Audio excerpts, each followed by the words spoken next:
Bonjour à tous et bienvenue dans un nouvel épisode de Parler comme un pro. Je suis Catherine, votre hôte, et aujourd'hui, nous allons nous intéresser à un sujet qui touche beaucoup d'apprenants de français. Comment parler plus vite et plus facilement? Qui n'a jamais ressenti cette frustration de chercher ses mots, de s'arrêter au milieu d'une phrase, ou de sentir que son cerveau fonctionne plus vite que sa capacité à s'exprimer en français? Pour nous éclairer sur ce sujet, j'ai le plaisir d'accueillir Antoine, professeur de français langue étrangère depuis plus de 15 ans et créateur de la méthode Français fluide. Antoine, bienvenue dans notre podcast. Merci beaucoup, Catherine. Je suis ravi d'être avec vous aujourd'hui. C'est vrai que cette question de la fluidité et de la vitesse d'expression touche pratiquement tous mes étudiants, quel que soit leur niveau. Même ceux qui ont un excellent niveau de grammaire et un vocabulaire riche peuvent se sentir bloqués lorsqu'il s'agit de s'exprimer spontanément. Exactement. C'est un phénomène très répandu. Avant d'entrer dans le vif du sujet, pourriez-vous nous expliquer brièvement d'où vient ce blocage? Pourquoi est-ce que certaines personnes qui connaissent bien la langue ont tant de mal à la parler rapidement? C'est une excellente question. En fait, il y a plusieurs facteurs qui entrent en jeu. Le premier, c'est que nous avons tendance à apprendre le français de manière très analytique. On décompose la langue, on étudie la grammaire, le vocabulaire, mais on passe moins de temps à l'utiliser dans des contextes réels et spontanés.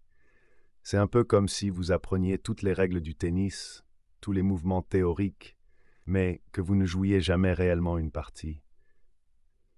Quand vient le moment de jouer, vous êtes paralysé parce que votre cerveau essaie de se rappeler toutes les règles en même temps. C'est une analogie très parlante. J'imagine que la peur de faire des erreurs joue aussi un rôle important, non? Absolument. Le perfectionnisme est probablement le plus grand ennemi de la fluidité. Beaucoup d'apprenants veulent formuler des phrases parfaites sans erreur, et cela crée une énorme pression. Ils s'autocensurent, réfléchissent trop longtemps avant de parler, et finalement, le discours devient haché, lent et peu naturel. Les locuteurs natifs font aussi des erreurs, reformulent leurs phrases, hésitent parfois, mais ils continuent à parler sans s'arrêter constamment. Je pense que nos auditeurs se reconnaissent déjà dans ces descriptions. Entrons maintenant dans le cœur du sujet. Quelles sont les premières techniques que vous recommandez pour commencer à parler plus rapidement? La première technique que je recommande s'appelle l'immersion active. Contrairement à l'immersion passive où l'on se contente d'écouter du français, l'immersion active consiste à répéter à haute voix ce que vous entendez. Par exemple, choisissez un podcast ou une vidéo YouTube avec un locuteur natif qui parle à un rythme normal. Écoutez une phrase, mettez sur pause et répétez exactement la même phrase en essayant d'imiter le rythme, l'intonation, la vitesse. Cela peut sembler simple, mais c'est extrêmement efficace pour habituer votre cerveau et vos muscles de la parole à fonctionner à un rythme plus rapide. Faites cet exercice 15 minutes par jour et vous verrez des résultats en quelques semaines. C'est fascinant. Donc, il s'agit presque d'un entraînement physique pour les muscles de la parole. Tout à fait. Parler une langue étrangère est aussi un acte physique. Nos muscles buccaux, notre langue, notre gorge doivent s'habituer à produire des sons différents et des combinaisons de sons auxquels ils ne sont pas habitués. C'est pour cela que même si vous connaissez parfaitement un mot, vous pouvez avoir du mal à le prononcer rapidement. Vos muscles n'ont pas encore la mémoire de ce mouvement. Et qu'en est-il du vocabulaire? J'imagine que pour parler plus vite, il faut aussi avoir les mots qui viennent rapidement à l'esprit. Absolument, et c'est ma deuxième recommandation. Apprendre du vocabulaire en contexte, sous forme de chunks ou blocs de langage. Au lieu d'apprendre des mots isolés, apprenez des expressions entières, des phrases types, des formulations courantes. Par exemple, au lieu d'apprendre le mot avis, apprenez directement à mon avis, de mon point de vue, je pense que, etc. Cela vous permettra de gagner un temps précieux en parlant, car vous n'aurez pas à construire chaque phrase mot par mot. Je trouve cette approche très intéressante. Avez-vous des exemples concrets de ces chunks que nos auditeurs pourraient commencer à utiliser immédiatement? Bien sûr. Voici quelques exemples très utiles pour gagner du temps et paraître plus fluide. En fait, pour introduire une précision ou une contradiction, c'est-à-dire pour expliciter une idée, en ce qui concerne pour changer de sujet, pour tout vous dire avant d'exprimer une opinion personnelle. Il y a aussi les connecteurs comme par conséquent, cependant, néanmoins, par ailleurs. Ces petites expressions vous donnent aussi un temps de réflexion pour la suite de votre phrase, tout en maintenant la fluidité du discours. Je recommande d'en apprendre 2-3 nouvelles par semaine et de les utiliser consciemment dans vos conversations. Ces conseils sont très concrets et applicables immédiatement. J'aimerais maintenant aborder un aspect psychologique. Comment gérer la pression et la peur de l'erreur qui nous ralentissent souvent? C'est un point crucial. J'ai développé ce que j'appelle la technique des 3 erreurs. Elle est simple. Avant chaque conversation en français, autorisez-vous explicitement à faire au moins 3 erreurs. Dites-vous, je vais probablement faire 3 erreurs dans cette conversation et c'est parfaitement normal et acceptable. Cela libère immédiatement une partie de la pression. Étrangement, quand on s'autorise à faire des erreurs, on en fait souvent moins, car on est plus détendu. Et pour les plus perfectionnistes, je leur rappelle que même les francophones natifs font des erreurs, cherchent parfois leurs mots ou reformulent leurs phrases. La différence? Ils ne s'arrêtent pas, ils continuent à parler malgré ces petits accros. J'aime beaucoup cette approche qui normalise l'erreur. Et concernant la pratique quotidienne, avez-vous des exercices spécifiques pour développer cette rapidité d'expression? Absolument. Un exercice très efficace est l'exercice du compte à rebours. Choisissez un sujet simple comme votre week-end ou votre travail et parlez-en pendant 2 minutes sans vous arrêter. Enregistrez-vous. La semaine suivante, parlez du même sujet, mais en 1 minute 45. La semaine d'après, en 1 minute 30, et ainsi de suite. Cela vous force progressivement à être plus concis, à aller à l'essentiel et à accélérer votre débit de parole. C'est un excellent entraînement neuronal qui habitue votre cerveau à réagir plus vite. C'est brillant. Et pour ceux qui n'ont pas beaucoup d'occasions de pratiquer avec des francophones? Il y a une technique que j'appelle le dialogue intérieur. C'est très simple. Passez une partie de votre journée à penser en français. Par exemple, en faisant vos courses, décrivez mentalement ce que vous faites. Je prends un panier, je me dirige vers le rayon des fruits et légumes, je cherche des tomates mûres. Cela peut sembler étrange, mais cette pratique régulière crée des automatismes de pensée en français qui faciliteront grandement votre expression orale. Et bien sûr, aujourd'hui, il y a aussi de nombreuses applications et plateformes d'échange linguistique qui permettent de pratiquer à distance avec des francophones. Tous ces conseils sont extrêmement précieux. J'aimerais maintenant aborder un point particulier, la prononciation. Comment influence-t-elle notre capacité à parler rapidement? La prononciation est effectivement un élément clé. Une bonne prononciation n'est pas seulement esthétique, elle vous permet d'être compris plus facilement, ce qui réduit considérablement le stress en conversation. Je recommande de se concentrer particulièrement sur les liaisons et les enchaînements, qui sont essentiels pour parler français de manière fluide. Par exemple, dans ils ont eu, on fait la liaison ils et ont eu.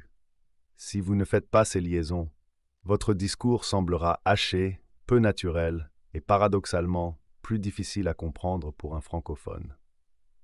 Je conseille aussi de travailler spécifiquement sur les sons qui n'existent pas dans votre langue maternelle, comme les voyelles nasales en français, on.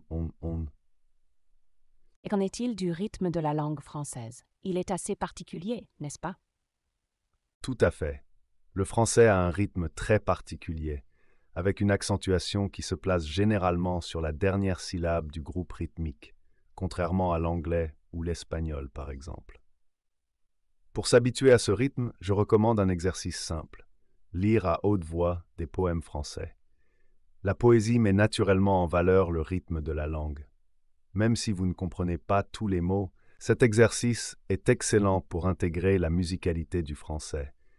Les chansons françaises peuvent aussi être très utiles pour cela. Nous avons abordé beaucoup d'aspects techniques, mais j'aimerais aussi parler de la dimension émotionnelle.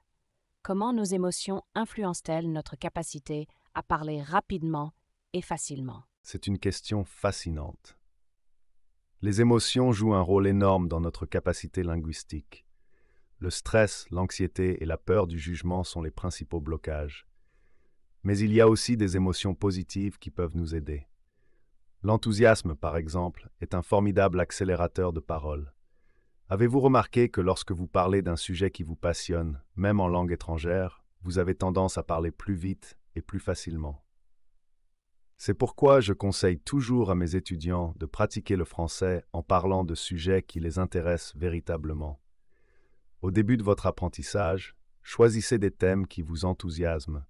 Cela créera une association positive avec la langue et réduira significativement votre appréhension à parler. C'est très juste.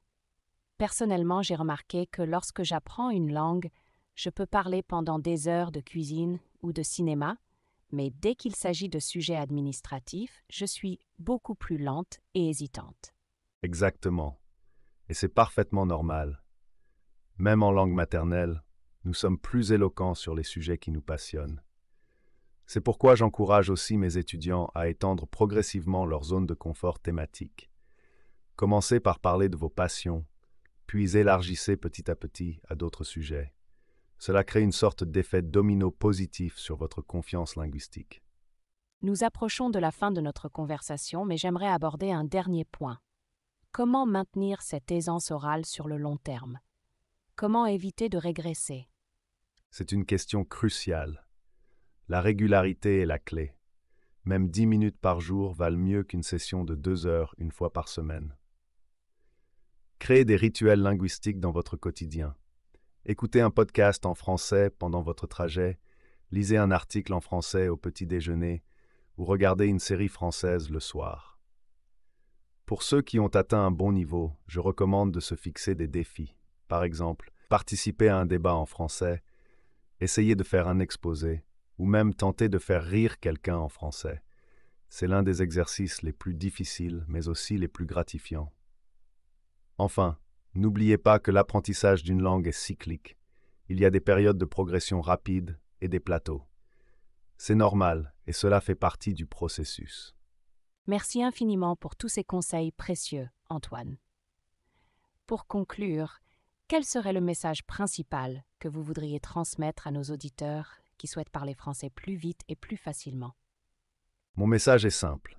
La fluidité vient de la pratique régulière et du plaisir, pas de la perfection.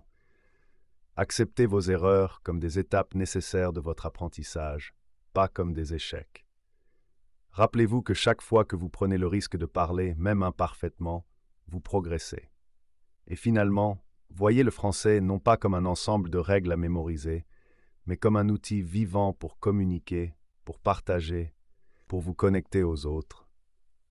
C'est cette dimension humaine et émotionnelle qui transformera votre apprentissage et accélérera votre progression vers une parole plus fluide et plus naturelle. Un très beau message pour terminer. Chers auditeurs, j'espère que cet épisode vous a donné des outils concrets et de la motivation pour améliorer votre fluidité en français. N'oubliez pas d'appliquer ces techniques dès aujourd'hui et de nous faire part de vos progrès. Merci encore Antoine pour votre expertise et votre passion communicative. Merci à vous Catherine et merci à tous vos auditeurs. N'hésitez pas à mettre ces conseils en pratique et à être indulgent avec vous-même dans ce beau voyage qu'est l'apprentissage du français. Bonne continuation à tous. C'était Parler comme un pro. Je suis Catherine et je vous retrouve très bientôt pour un nouvel épisode. D'ici là, parlez sans crainte, parlez avec plaisir et surtout, continuez à pratiquer. Au revoir à tous. Écoute la deuxième partie de Podcast Français. Alors, tu comprends le français, t'arrives à suivre quand on te parle, mais quand il s'agit de répondre, c'est autre chose, n'est-ce pas? Ça te paraît lent, hésitant. Oui, genre, tu cherches tes mots, t'as des blancs, et au final t'as plus envie de parler tellement ça te stresse, c'est ça? Exactement. Et c'est frustrant parce que tu sais que tu comprends déjà le français, mais ce manque de fluidité te bloque. Eh bien, aujourd'hui, on va t'aider à dépasser ça. Oui, on va te donner des astuces pour parler plus vite, plus naturellement, et surtout sans stresser, hein? Et crois-moi, c'est beaucoup plus simple qu'on l'imagine souvent. Parler aisément, ça s'apprend, et on va voir ça ensemble. Alors prépare-toi, parce que c'est parti. Alors, pour commencer, parlons d'une des raisons principales pour lesquelles on parle parfois lentement. Souvent, c'est parce qu'on traduit encore dans sa tête. On pense en français, mais en fait, c'est comme si les phrases passaient par une étape intermédiaire, tu vois? Totalement. Et puis t'as cette espèce d'effet retard où t'es genre « minute, je cherche mes mots en français » et le moment est passé, quoi. Exactement. Et là, c'est frustrant parce que cette traduction mentale, elle empêche l'automatisme. À force de chercher à tout bien dire, on bloque. C'est ça, on se met une pression monstre du style « oh là là, je dois dire tout parfaitement » et du coup, rien ne sort. Et ce perfectionnisme, il joue contre toi. Parce que la peur de se tromper, elle te fiche complètement. Alors que franchement, tout le monde fait des erreurs en parlant, non? Bien sûr, mais pour les apprenants, cette peur, elle devient un vrai obstacle. Et c'est ça qui ralentit tout. Oui, et plus tu réfléchis, plus c'est compliqué. C'est comme si ton cerveau disait « ah non, aujourd'hui on va pas y arriver ». Justement, pour dépasser cette peur et s'exprimer plus naturellement, première astuce, utilise des blocs de phrases prêts à l'emploi. C'est vraiment une méthode infaillible pour parler plus vite. Tu veux dire des phrases toutes faites, genre « ah oui, je vois ce que tu veux dire ». Exactement. Ce genre de bloc te permet de répondre naturellement sans avoir à tout construire mot par mot. Et le pire, c'est qu'on les utilise tout le temps sans s'en rendre compte. Genre, combien de fois t'as entendu « c'est pas mal du tout » ou « je pense que ». Oui, parce que ce sont des expressions universelles, faciles à placer dans plein de situations. Ça te donne cette fluidité presque automatique. Voilà, et franchement ça enlève une tonne de stress. T'as pas besoin de réinventer la roue à chaque fois. Et en plus, ces phrases, elles te donnent une base. Une fois qu'elles deviennent naturelles pour toi, t'as plus d'espace mental pour improviser. C'est ça, et c'est super pratique dans les conversations rapides, genre quand quelqu'un te balance un truc à toute vitesse. En effet, ces blocs de phrases sont comme des outils que tu gardes dans ta boîte à outils linguistique. Avec le temps, ils deviennent une seconde nature. Et c'est juste magique, parce que ça te donne confiance tout de suite, alors que t'apprends encore, tu vois. Alors, maintenant qu'on a vu l'impact des blocs de phrases pour gagner en fluidité, une autre technique incontournable qu'il faut absolument tester, c'est le shadowing. Tu connais? Shadowing? Genre, tu parles à ton ombre? Haha, non, explique. Non, pas ton ombre, mais tu répètes exactement ce qu'un natif dit, en même temps. C'est une technique très efficace pour améliorer ta fluidité et ton accent. Ah ok, donc si j'écoute un dialogue, je me mets à répéter tout de suite derrière eux? Exactement. Mais c'est encore mieux si tu peux le faire synchroniser. Ça force ton cerveau à capter le rythme, l'intonation et même la prononciation sur le vif. Mais quand même, c'est pas dur de tout suivre, genre, trop rapide? Au début, oui, ça peut paraître un peu intimidant, mais l'astuce, c'est de choisir des dialogues courts. Et surtout, des conversations de la vie quotidienne. Genre, comme « Bonjour, ça va? Oui, et toi? » Et ce genre de truc? Voilà, exactement ça. Et l'idéal, c'est de rester dans ton niveau. Si tu es B1 ou B2, ne va pas chercher des trucs trop complexes tout de suite. Oui, parce que sinon, au lieu de progresser, tu te frustres. J'ai connu ça, crois-moi. Et avec cette méthode, tu ne fais pas que répéter. Tu intègres en fait les structures de phrases, tu mémorises des intonations naturelles sans même y penser. Oh, mais c'est génial ça! C'est comme si tu t'entraînais à devenir, genre, super fluide, sans trop d'efforts.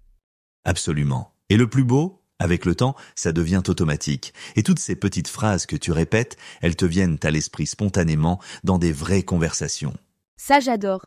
Bon, allez, j'imagine que t'as encore une astuce en réserve, hein? Super, maintenant qu'on a vu comment répéter des dialogues peut t'aider à progresser, passons à un autre point clé, la taille de ton vocabulaire. Beaucoup pensent que pour être à l'aise en français, il faut connaître des milliers de mots, mais en réalité, ce n'est pas le cas. Attends, donc, t'es en train de dire que c'est pas la quantité, mais la qualité? Exactement. Ce qui importe, c'est de pouvoir utiliser facilement les mots que tu maîtrises déjà. Ça vaut mieux que de chercher un mot compliqué et perdre du temps. Oui, genre connaître 10 façons différentes de dire « manger », mais galérer juste pour dire « j'ai faim ». Je vois très bien. Voilà, c'est là que tu gagnes en fluidité. Si tu restes simple avec des mots courants que tu connais bien, t'as pas besoin de réfléchir longtemps pour former tes phrases. Et en plus, les Français eux-mêmes utilisent un vocabulaire super basique dans leur conversation. C'est pas comme si tous les jours ils sortaient des mots du dictionnaire, hein? Absolument. Et ça, c'est un truc que les apprenants oublient souvent. Maîtriser quelques centaines de mots-clés suffit pour gérer 90% des discussions de la vie quotidienne. Mais du coup, si on pique une crise parce qu'on connaît pas le mot qu'il faut, c'est juste du stress en trop, non? Exactement. C'est bien de vouloir enrichir ton vocabulaire, mais il faut d'abord consolider ce que tu sais déjà. C'est là que tu gagneras en aisance. Ok, donc en gros, moins, mais mieux. C'est ça, non? Tout à fait. Et surtout, n'aie pas peur de simplifier tes phrases. L'essentiel, c'est d'être compris, pas d'impressionner. J'adore. C'est vraiment libérateur en fait.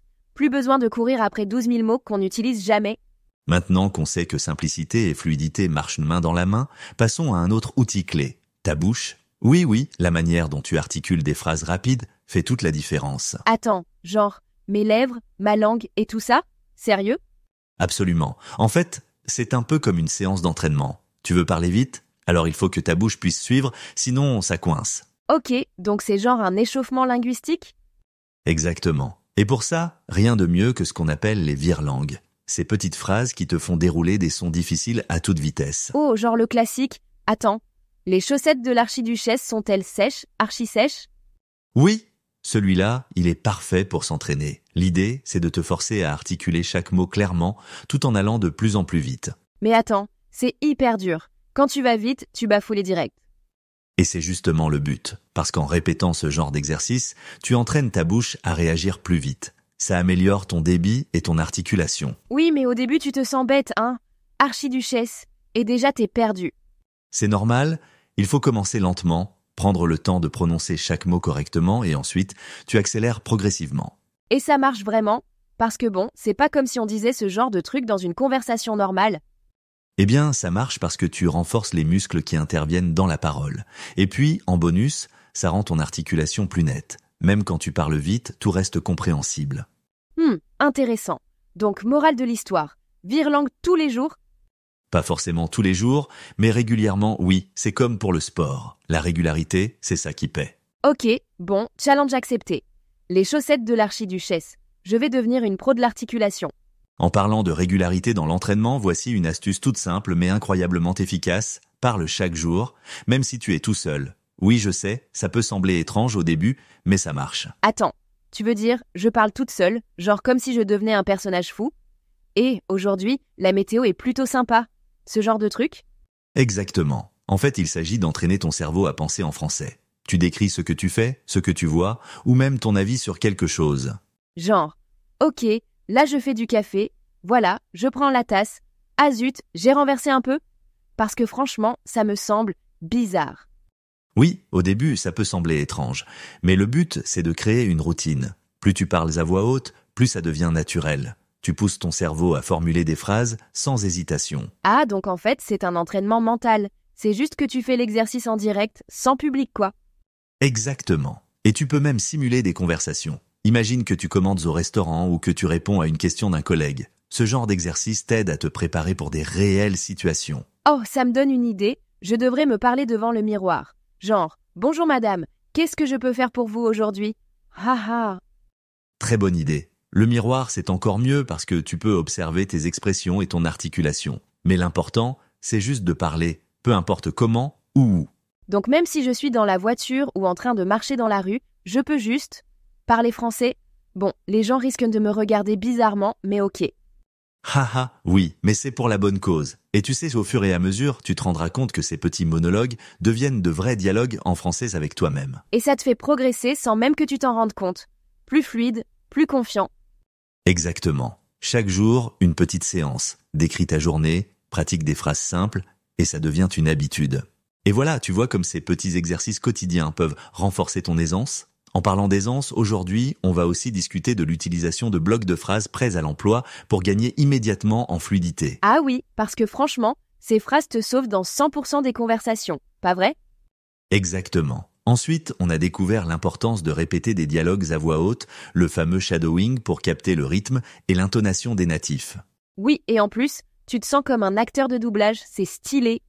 Troisièmement, on a parlé de simplifier ton vocabulaire parce que, soyons honnêtes, parler simplement est beaucoup plus efficace que chercher des mots compliqués, non? Exact, laisse tomber les mots qu'on n'utilise même pas entre français. Simple, clair, efficace. Quatrièmement, on t'a proposé des vire-langues pour entraîner ta bouche, tes muscles articulatoires. Parce que maîtriser la rapidité et la clarté, ça se travaille. Les chaussettes de l'archiduchesse. Je crois que je ne vais jamais m'en remettre, mais c'est super fun. Enfin, on t'a conseillé de pratiquer chaque jour, même tout seul, pour créer des automatismes et entraîner ton cerveau à penser directement en français. Et en plus, ça booste ton ego. Parler tout seul, c'est se réconforter et progresser en même temps. Bien sûr, parler vite, ça ne veut pas dire parler parfaitement. L'important, c'est de commencer, d'accepter de faire des erreurs et d'avancer toujours. Et là, c'est toi qui dois jouer. Quelle astuce tu vas tester aujourd'hui? Lâche ton commentaire, on veut savoir. Et n'oublie pas, pour plus de conseils, abonne-toi, like cette vidéo et partage avec ceux qui veulent te parler français rapidement et sans pression. Merci d'avoir été avec nous. C'était un plaisir de t'accompagner dans cette aventure. À bientôt. Oui, merci et surtout, amuse-toi en apprenant. À la prochaine fois!